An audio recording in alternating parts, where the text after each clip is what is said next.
Hey everyone, it's Eric here. We hope everyone's having a great summer. Zach and I are each spending maybe a little too much time in the mountains.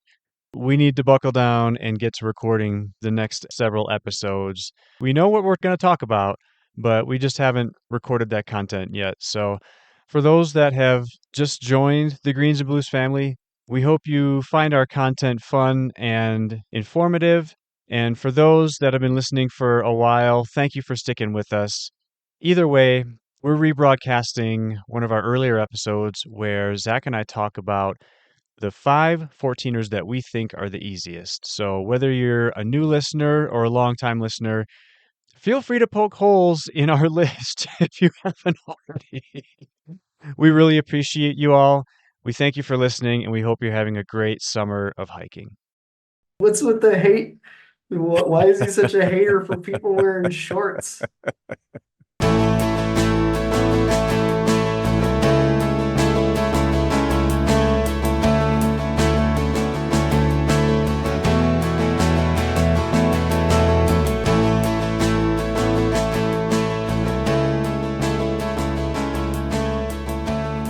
Welcome to the Greens and Blues 14er podcast. This episode, Zach vows to hike every 14er from here on out in shorts. I get knocked over by a dachshund on Mount Democrat, and we work through our 5 easiest 14ers in Colorado. So Zach, we're talking about what we think are the 5 easiest 14ers today. But before we get into that, how are you doing? Doing all right today, Eric. How are you, man? I'm good. What you got going on? Not a lot. Well, actually, I say that. People say that as like a convention, right? Not We a do lot. by default. By default, that's like, I'm fine. Actually, quite a bit. One of the things I'm doing is I am helping to coach my daughter's basketball team. Oh, cool. That's So awesome. this is I did it last year. They needed a little help and I helped out. This is a group of 10-year-old girls who are adorable and wonderful. And they come to practice just jacked up on sugar. And we tried to teach them layups last Friday. That was fun. Did that work well? I mean, it depends on how you define work. They're not quite strong enough to shoot with one hand yet. Sure, So sure. we're trying to get them to at least do the steps and to jump into a shot. That's, I think, kind of the middle ground that we reached. Watching kids play basketball, like watching kids play soccer, they bunch up. So we're trying to teach them how to spread out.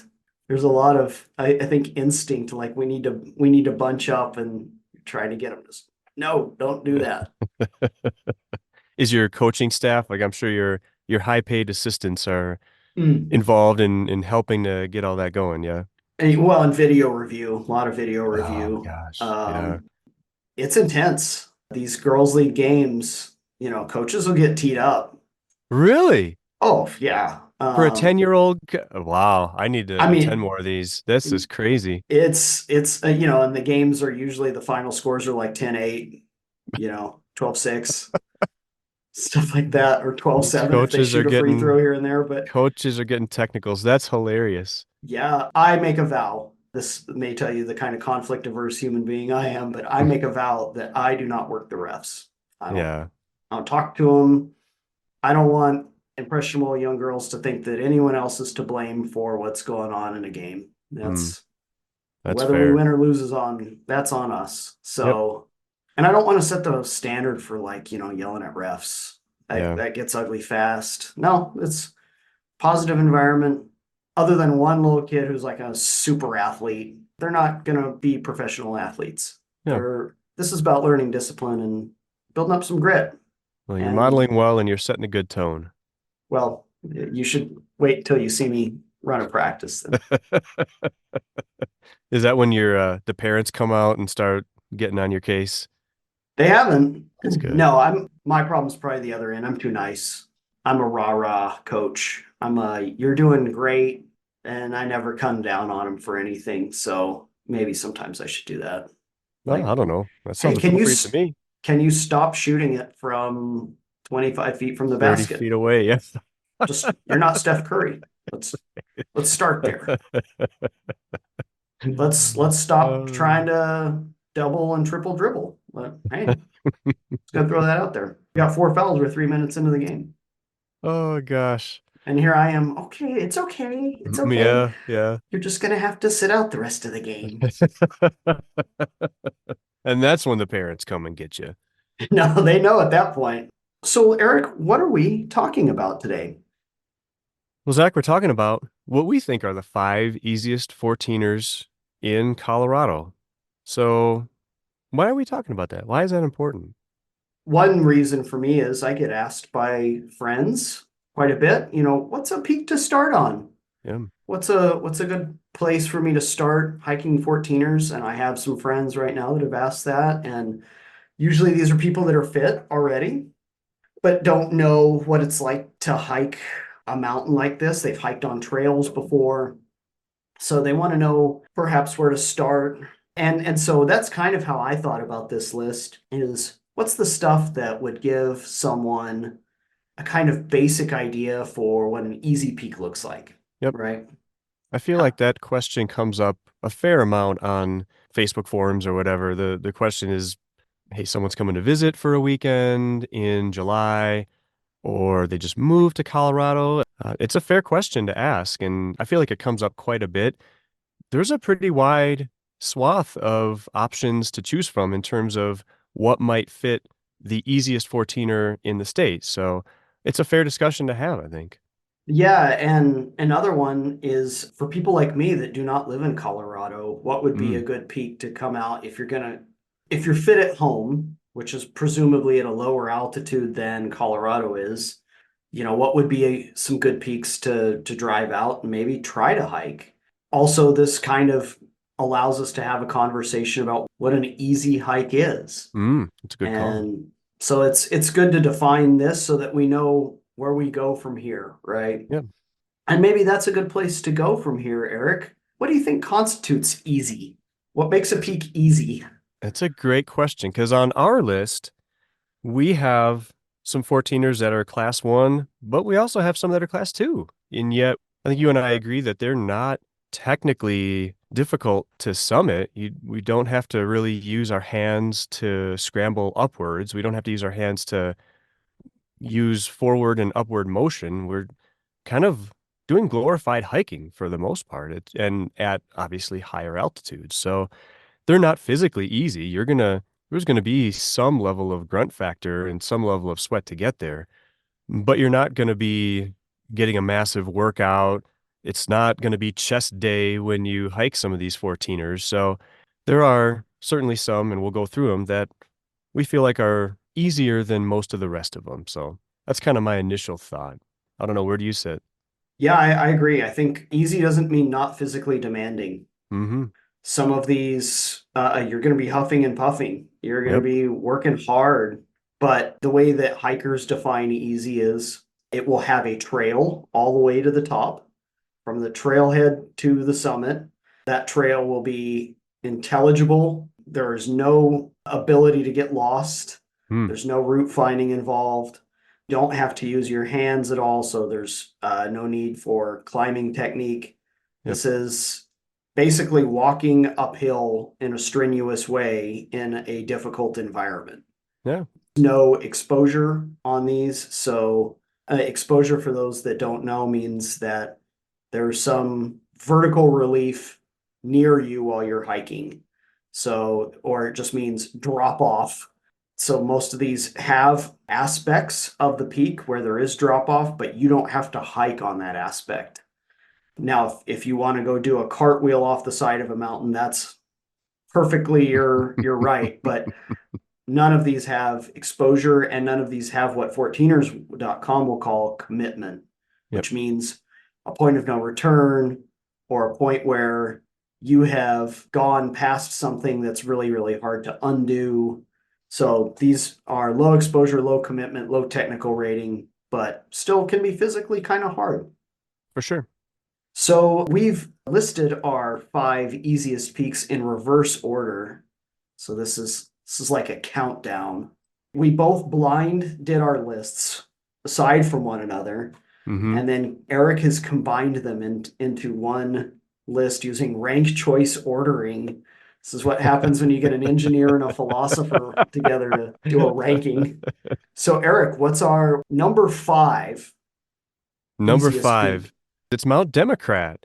Democrat, one of the things I love about it is you can certainly do it by itself, but I think most people don't. They get to the summit and they continue on and hike around the rest of the Decalibron over by Fairplay. So the round trip listed, if you just do Democrat by itself, again, most don't do that, but we're showing about 4 miles of round trip with about 2,100 feet of elevation gain.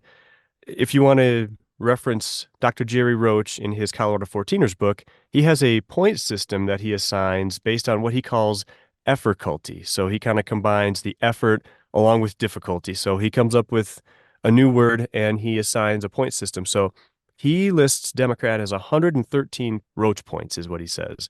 That ends up being the lowest on our list of 5 here. But again, that's assuming you're just doing Democrat. One I other thing love to that mention, word, by the way. That's effortculty. yeah, do you know what they call that when you combine two words together? It's a portmanteau, isn't it? Or Oh, what a isn't is pull. did I even Eric, say that right? I you probably didn't say it did. right.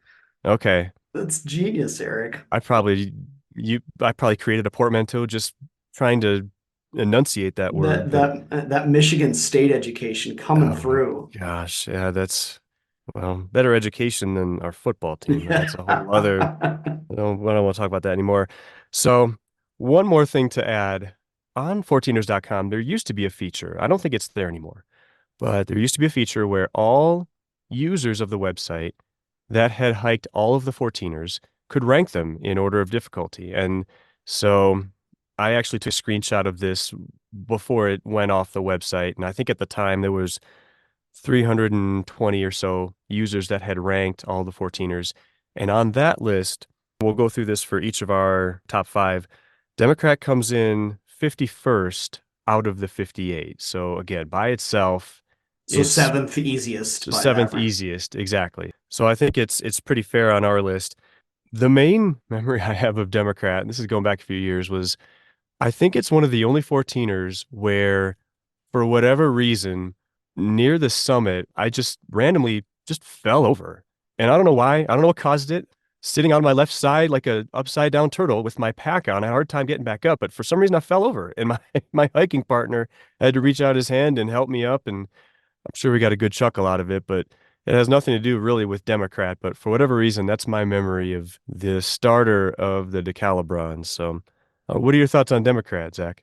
Yeah, I want to have the caveat here that we're including Democrat as if you hike it just on its own. Exactly. The Decalibron as a whole, we should probably have an episode where we talk about that and we get to talk about property rights issues and all kinds of fun stuff. Oh, But for sure. That'll get in there. um, Democrat on its own avoids those property issues, Yep, and the trail kind of sneaks around the some private property. Two things that I have to say about Democrat are it's in a lovely valley, it is. and I've used that valley a number of times to hike other peaks like Buckskin and Loveland, and then obviously the Decalibron and some peaks a little further to the south from there. The other thing is you start on the south slope of Democrat or southeast facing slope. It does hold snow a little longer. So if you go in mid-June, it might be a little snow hike, which is what it was for me. Hmm. So even with that, I'd say it was still pretty easy. And given Jerry Roach's effortculty, I think this peak starts higher than any other peak on our list and is the shortest. 4 miles round trip, that's 2 miles one way. You can bang that out and be in town for brunch pretty Oh easy. yeah. So, Oh yeah. so yeah, I think that's why Democrat for me made it was just the level of effort was even low on this one. Absolutely. Well, and one thing to note too is that it's listed as class 2. Why that is, I'm not really sure. There may be some rock hopping near the top. I don't even recall that, but as far as I remember, there was good trail pretty much the whole way. And again, to your point, that's why it's on our list, is because it's lower on the effortculty need scale. So even if it's class 2, it's still not super difficult to do. No. So number 4, Eric. Number 4 is Gray's Peak. It's going to end up being one of the most popular ones, if not the most popular peak to hike. And I think oftentimes this one comes up as very high on people's list in terms of what is recommended for an easy peak. And part of it is because it's so close to Denver, but it's also not difficult to do. So roughly standard route, roughly 7.5 miles of round trip, but 3,000 feet of elevation gain. So for those that buy into the whole, you need to gain 3,000 feet of elevation to that silly deal, you'll hit it with Grays. That one, Roach gives it 147 Roach points. So again, still not super high. It was 54th on the .com list. So what would that be? Fourth easiest then Yeah. overall according to users. So again, it's class one. It's not super difficult. I remember when I hiked Grays a few years ago, I got up early enough, got to the upper trailhead, hiked Grays. Felt like I was sprinting almost, and there's no way I can sprint or run any mountain, but it just felt like it was going well. Tackled Tories afterwards, came down and still had so much energy, and it was early enough that I just decided, hey, I'm gonna drive to Breckenridge and try to tackle Quandary the same day. So that afternoon, I went after Quandary and got that too. So kind of goes after why Grays is on our list, why it's number 4. It's fairly straightforward, good trail the whole way, class one. Of course, there's going to be some sweat and some grunt to get into it, but not as much as a lot of other peaks that are in Colorado. Yeah. Grays is, I think, Colorado 14ers Initiative did counts of numbers of people that hike a peak in a given year, and I think Grays had by far the most ascents and That makes sense. the most attempts as well, Yeah. into the tens of thousands. Wow. It's a very popular peak on any given Saturday in July or August. You're going to have hundreds of people hiking up the peak. So part of the easiness too is that there's lots and lots of folks next to you. You can join the conga line on the way to the top. Grays really stands out for me because it was my wife's first 14er, Oh, that's cool. and she had a moment up there, but it was shared with probably 100 other people too. So, and I think it was on a Friday even. It wasn't Oh, even as wow. popular. It was a little longer for us. This was back when I owned a Toyota Echo. And Ooh, you're not going to the top of the trailhead in no. a Toyota Echo. So we No. walked the road. So it was a lot longer. And then someone gave us a ride down. So that made it a little easier that day. But Grays is a great easy peak, a good first 14er for a lot of people, especially if you live in the Front Range. It's frequently traveled. There's no route finding. Heck, there's so many people there. The greatest difficulty is finding a place to use the bathroom if you have to. There's not a lot of privacy on Yeah. Gray's Peak and or Solitude for that matter. If I can read from Jerry Roach, he points out that in August, the greatest hazard on this route may be a playful dog. So I think that's pretty well spot on.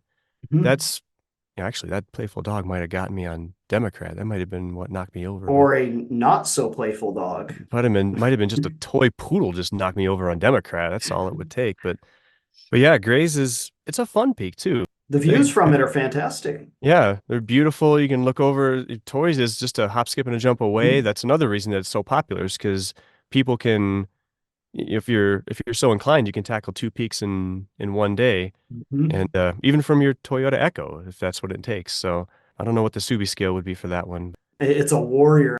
I sold my car, this Echo, when it had, I think, 180,000 miles to Okay. someone where I work at my college 10 years ago. They're still driving it. It has 380,000 miles on it.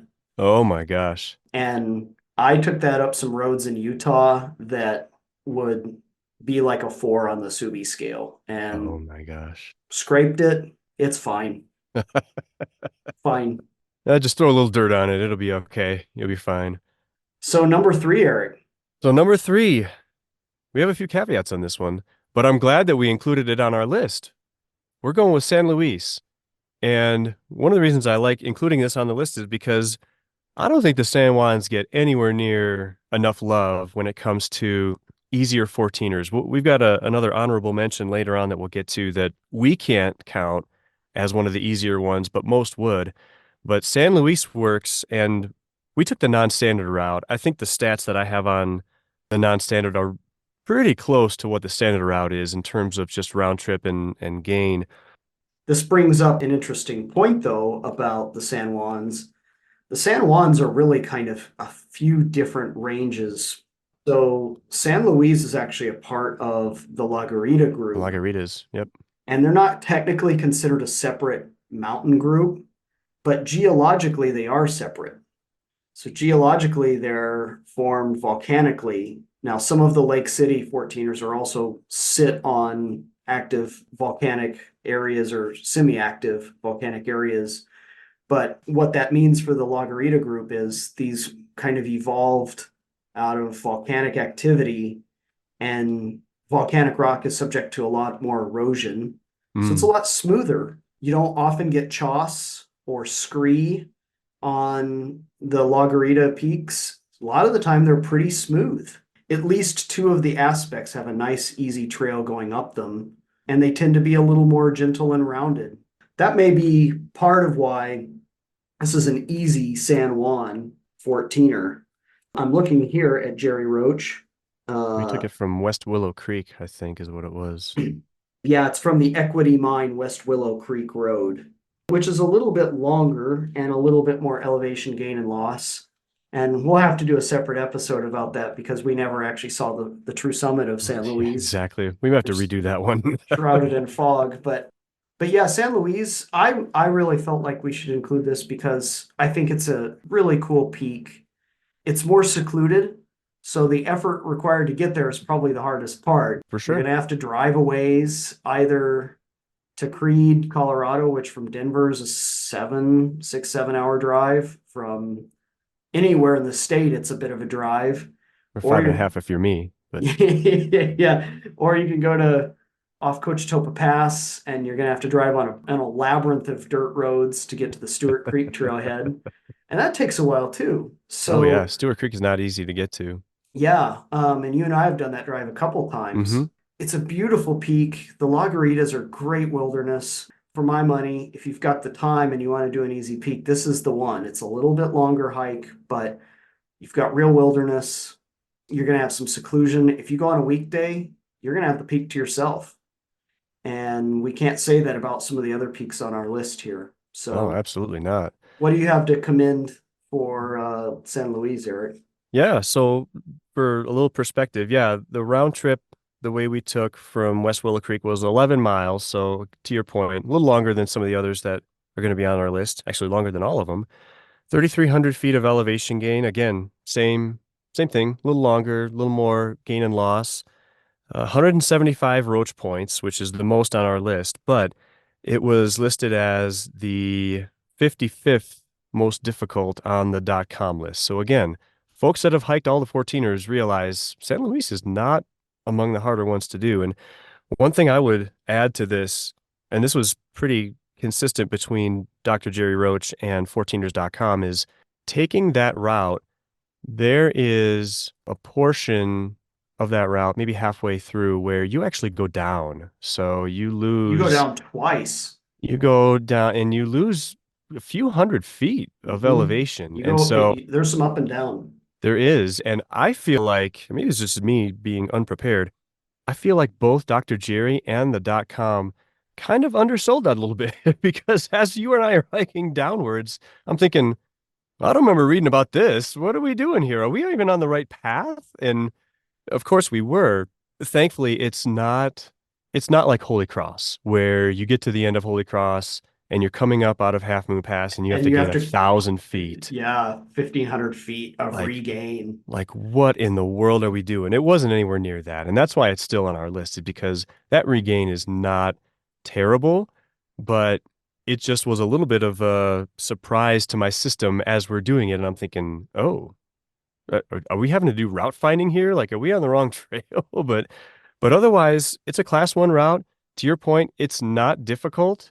And the day you and I did it, it wasn't blazing hot sunny. It was foggy the whole time, which probably was a helpful thing. Yeah. It was wet. Yeah. So we weren't sweating up buckets or anything like that, but we also couldn't see anything either. So it was kind of a plus and a minus, but It made San Luis, I thought, an enjoyable hike. It's pretty rare when I get to hike a 14er and it's on the cooler, mistier side. So I think you even quoted Misty Mountain Hop from Led Zeppelin while we were up there. You're like, man, this has got to be my song for San Luis because I can't see a stinking thing up here.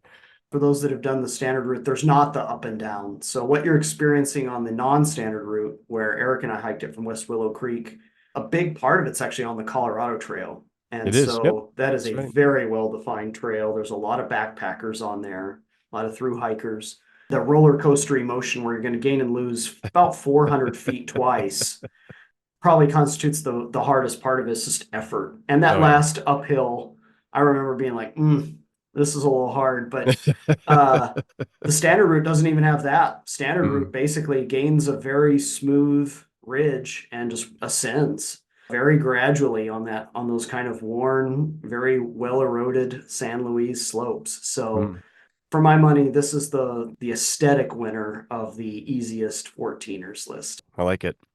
So number 2, Eric. Number 2, we're going to hit another class 2 14er here, and we're going with Mount Bierstadt. So Bierstadt through the standard route from Guanella Pass is about 7 miles round trip. You're looking at about 2,900-ish feet of elevation gain, 140 roach points, which again is pretty low on the roach scale. Somehow it ended up being 49th on the .com difficulty list, which is like 9th or 10th easiest. And that's way low from my perspective. Even though it's class 2, this one is just, I think a lot of people would actually put this number 2 or number 1 on their list. The number 2 for us, I think it belongs there. I don't know why. Is it I don't because know. people pike it with Evans? Yeah, I was gonna say, did they do the Sawtooth too? I And can't think of. yeah, if you hike it with the Sawtooth, that would put it in kind of the Oh, middle range. yeah, that's gnarly. That's a class 3 hike. But my experience for anyone over the age of 50 that hiked Bierstadt back in the 80s, Bierstadt was hard because for anyone that's done it, or if you go on the .com, you can see this. There's this interminable valley of willows Yep. that you have. And if anyone's ever tried to bash through willows, it's a ginormous pain. It stinks. I remember when I hiked it, I called my dad, who had hiked it in probably 1981, 82. And I said, I hiked Bierstadt today. He's like, oh, the willows. Well, those aren't a problem anymore. The 14ers Initiative has literally built a boardwalk across the willows over the marshy sections. So you're literally walking on a boardwalk for probably better part of a quarter to a half a mile. Oh, at least. Yep. And you avoid the uneasiness of that. And then you're on a highly traveled trail to the top of a very easy summit. It was a peak that when I did it, I was on the trail by, I think, 7. I was on the summit by 8:30 and I was down by 9:30. Yeah. And I met my wife in Frisco for brunch that morning. Like, that's how easy it was. And I'm not bragging. I hiked with a 60-year-old guy, a doctor that I met on the summit. So in terms of effort, I would, in effortculty, I would rate it actually kind of in the Democrat neighborhood. And you start quite high as well. Yeah, one thing that, to go back to the boardwalk, Dr. Jerry in his book says, quote, a controversial boardwalk, he calls it a boardwalk trail, winds through the north end of a sea of willows and makes life easy, end quote. And I couldn't agree more. That boardwalk, I've never summited Bierstadt. I've never even tried it without the boardwalk. But man, if that boardwalk wasn't there, I might just avoid it altogether. I know in his description, he mentions that before the boardwalk, folks would they would either bushwhack, like you said, Zach, or they would just try to avoid it and hike way south to go around those willows altogether. So I personally think that boardwalk is glorious, but that's just me maybe I'm being lazy, but I think that's part of why, and it's part of why Bierstadt is among the easier ones. Class 2, yeah, maybe there's a little bit of rock hopping at the very tippy top, but otherwise it's good trail the whole way. You can see it. If you're doing it on a summer weekend, you get up early enough, you can see the sea of headlights going up. You can see all your friends going before you and after you and with you. On the relative scale, this one is definitely among the easier ones that you can tackle at any point. Not to get too deep into roach fandom, but I have an earlier version Oh, of the Colorado 14ers from Hikes to Climbs. I'll And pull up my bootstraps. I'm ready to get deep on this one. this is nerd out, but he Oh, says man. in his route description, start at the Guanella Pass trailhead and descend gently southeast from the pass for 1 mile to the flats near Scott Gomer Creek at 11,400 feet. Engage the famous Bierstadt willows. So this is prior to the boardwalk. Oh, wow. Yeah. You must cross the sea of willows to reach Bierstadt, and they are no joke. Hundreds of people can testify to this fact. Hardened mountaineers take the direct line toward the summit and bash through the heart of the willows. Clever mountaineers attempt to find a lost trail through the south end of the willows and spend even more time thrashing around. People wearing shorts go way around the south end of the willows and spend a long time climbing Bierstadt. Wearing shorts. That's great. I love how dismissive that is. That's so great. People without a mission go a little way into the willows and return to the pass. So Oh, Dr. Jerry, so you are I'm a glad he's gem. revised that, but maybe that's worth keeping that around because Oh that's my gosh. it's the That's shorts crowd that goes the easy way around, huh? they're the ones that wanted to push for the boardwalk in the first place, probably. Oh my gosh. And now we reap Well, the benefits of it. yeah, absolutely. And thank you to Colorado 14ers Initiative for preventing much Oh gosh. unwanted erosion and allowing those of us with shorts to hike mountains in the summertime. For sure. Finally, drum roll, Oh, please. where's the drum roll? What is, according to the Greens and Blues podcast, the easiest 14er, Eric? Zach, you and I agree on this, and that old .com list agrees too. This is the 58th most difficult 14er according to that list, and I Or think it's least difficult? least difficult. Exactly. Mount Sherman. And I think it's definitely worthy of that designation. It's I guess the basic stats, 5 miles round trip, which is not much. You start high. You start high, 2,000 feet of gain. I think that's even if you don't go all the way to I think there's a mine gate that's often closed. You You can can drive go up to. past the standard trailhead and actually get a little further up, but the road Yeah. gets a little rougher and oftentimes parking's an issue too. So Yep. you may have to start down a little lower if you start a little later. 135 roach points. I don't know what else to say about Sherman. It's really just glorified walking, really. And occasionally you'll find, and you'll see pictures of this on the .com, you'll see kind of on maybe it's the south face, you'll see kind of this checkerboard view of all of the trails that have been worn in over time, and some of them are probably misguided, but you can take your pick of any line, and eventually you just get up to a windbag of a top where you're going to get blown over if you're not careful. But otherwise, Sherman, I think it's worthy of being considered the easiest 14er in Colorado. Yeah, the rock there is it's in the Mosquito Peaks. It's this kind of almost crushed granite. It's consolidated very well, so it's packed down. It's like walking on a walking trail. And other peaks around it have the same characteristics like Peerless or Gemini or Dyer, which Gemini are too. Yep. 13ers, have that kind of packed granite. So it's really easy to hike on. It's quite enjoyable. Probably the one thing that I want to mention, I don't know if it still lives there, but there's an old satirical trip report on 14ers.com where them and their buddies decided to hike Sherman in full mountaineering gear, epic Himalaya, like they had axes, they even brought ropes and ascenders, like Goodness. they did it all. I think they even like laid ropes for, I don't know what they put them into because there's no vertical rock on the thing, but yeah, they talk about their ascent of Sherman like it's, ascending a 8,000 meter peak in the Himalayas. So it's fantastic. Right. That's awesome. I think it shows that it is quite easy, but also I think one of the interesting attractions of it, and I'm sure we'll do an episode on it later too, but a lot of old mining activity around there. And it's an interesting place to just be.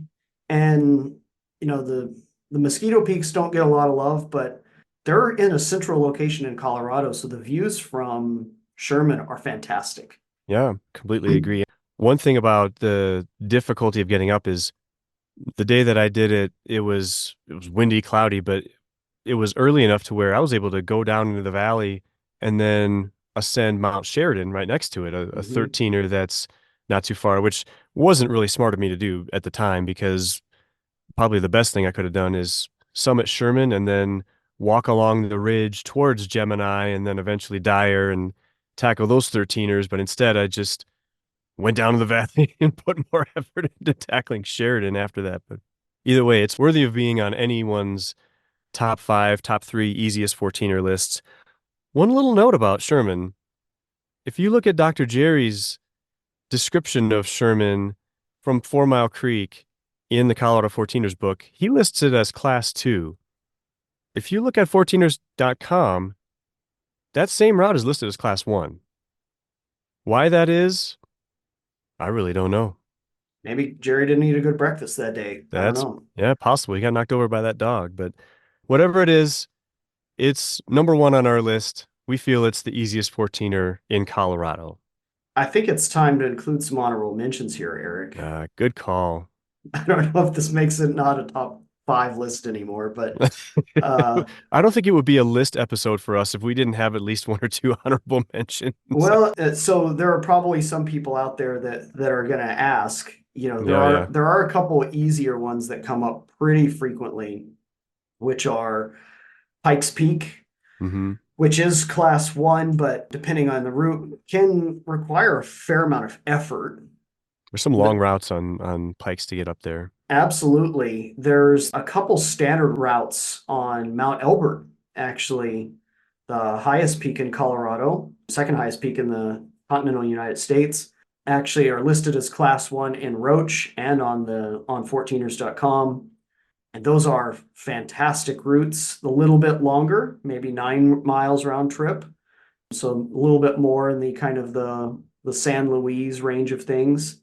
But if you're looking for a Swatch 14er that's not quite as crowded, or if you're going in the fall where the fall colors are spectacular, That's a good call. Elbert is a great easy 14er, and I often recommend it as the first 14er for people because they get to say they hiked the highest peak in Colorado, and it's Yep. also not super hard.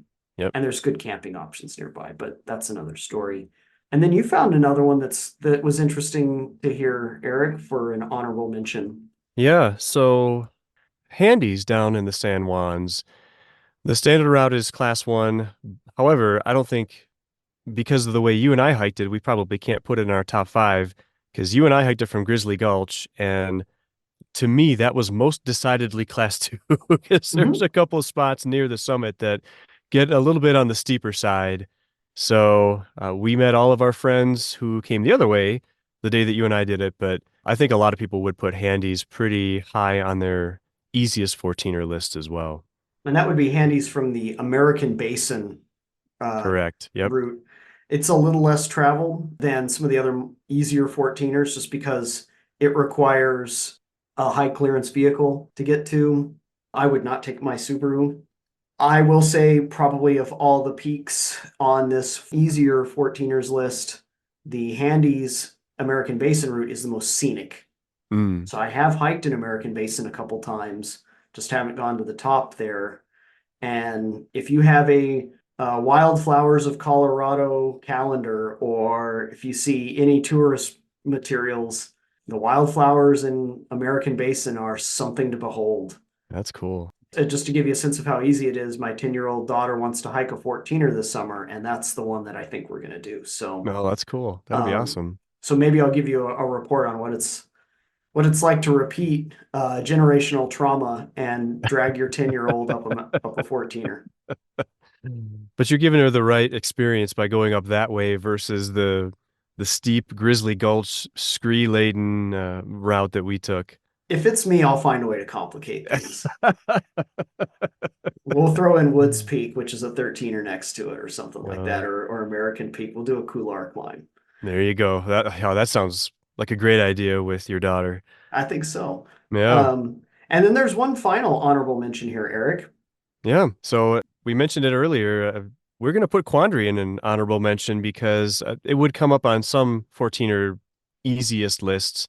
I know my buddy Travis hiked Quandary several years ago, and he had a tougher time with it, but I was, for whatever reason, I don't know if I was feeling good that day or was inspired by all my friends that I met on Grays and Tories, but was able to give Quandary a go in an afternoon, kept an eye on the weather. Weather always held, no storms came up. Got kicked off the summit by the mountain goats there, but Quandary was a fun, not super long round trip from Breckenridge, class one the whole way. And I think a lot of people would consider that to be among the easier 14ers as well. I mean, technically, it's probably a little easier than San Luis, Hmm. but I like having San Luis because San Juan's needed some love on They this need love list. big time for sure. Yeah, Quandary's an easy peak. There used to be a dog that lived at the kind of near the trailhead, and it would wake up in the morning, wander to the trailhead, find a group of people, hike up with them, then hike down, and then it would find another group, and it would ascend and descend Quandary 4 or 5 times a day, and it did You're this kidding me. for years. Oh my It was like gosh. Quandary dog, but tells you how easy it is. But that allows us to transition to, I think, an interesting conversation that maybe just bears mentioning here, that even easy 14ers can be hard Hmm. or dangerous. One of the peaks that receives the most search and rescue operations every year is actually Quandary Peak. Interesting. It's because of its proximity to Summit County and Breckenridge, Frisco, Dillon, Silverthorne, so on.